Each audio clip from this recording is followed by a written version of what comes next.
So what if I'm ready to work, but I'm going to need ongoing support on the job? What sort of supports, like NDIS supports, are out there that can support me on the job? Well, there are a range of supports for school leavers with a disability to help them get work ready. It really depends on the level of support and the type of skills that you need to develop that will determine which is the best type of pathway or support for you.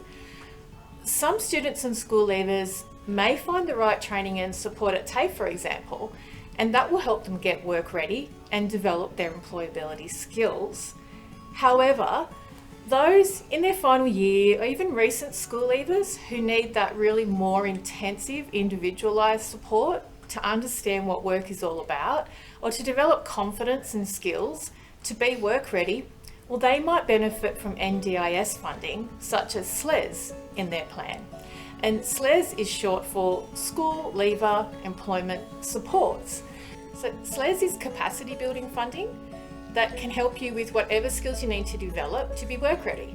For example, it could be things like travel training, money handling, time management, even understanding employer expectations and taking instructions at work or as work experience. So if you're an NDIS participant, talk about this at your planning meeting when you are discussing the supports that you'll need in your final school year and when you're transitioning out of school.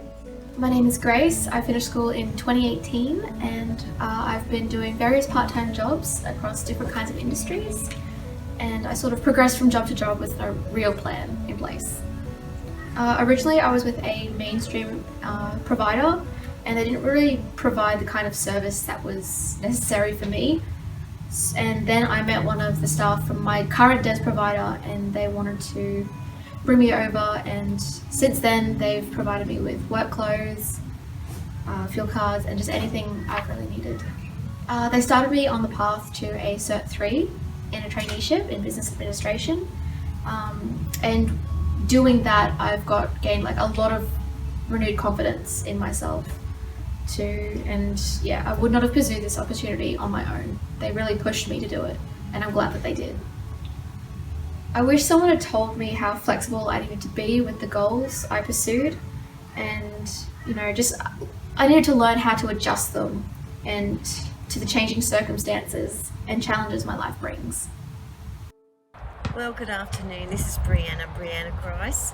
Brianna's been on a journey from school to employment, and so we're just going to discuss today just what that's been like for Brianna and how that's helped and how you felt along your journey. So Brianna, how did you come to get involved with a disability provider? For me, it was the school. I was with a special needs school. I go to Burnside when I was in high school, and they had a special needs class once a period of class every week, and they signed me up to try these programs to see if in year 12, so you're trying to find a job and for these organisations, and I just Very good. So while you were at school, what sort of support did you get from the organisation in helping you move forward towards employment? Mostly they helped me get I get my certificate at school, like because you need to have a certificate and I was doing home ec at the time. Yes. And doing up the certificate, so they trying to get me set up, and they helped me with my resume first off, and I had to practice my interview clothes. Yes. And all this other stuff. Well, Bree, thank you for talking to us about your journey.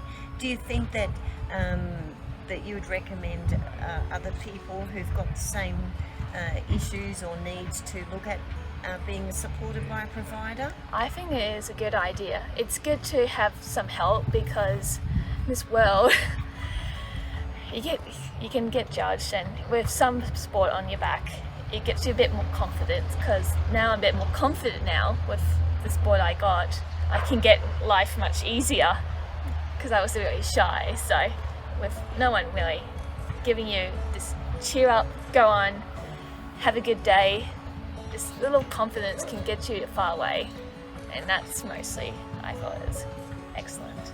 Thank you. Thank you. So I have a son with a disability who's now 20, And when he left school, I looked at opportunities that would kind of keep him purposely engaged.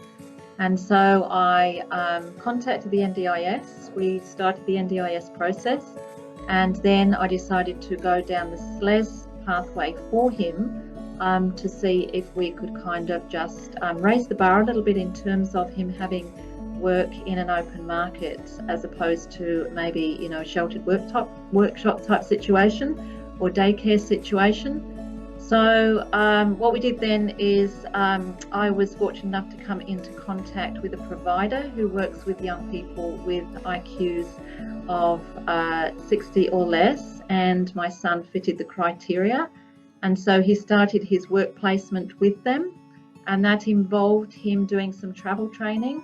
And for him, that was huge because he'd never travelled independently on his own. So initially it was travelling from home all the way into the city, and then a 20-minute walk to the workplace. And probably after 4 or 5 months, he was able to do that completely independently. He started working with a company in the city 3 days a week, and they were extremely patient and supportive of having a young person with a disability in their team.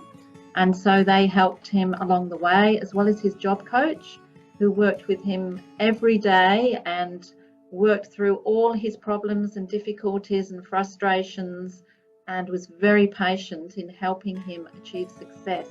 And when he's not at work, then he's engaged with a support worker who takes him to the gym 3 times a week, and he also does yoga 3 times a week. So he's quite a fit young person for, I would say, somebody with Down syndrome. So, you know, he's certainly not sitting on the couch watching TV, or which is what I kind of thought would be his outlook following leaving school. He's actually very productive, engaged, and very happy.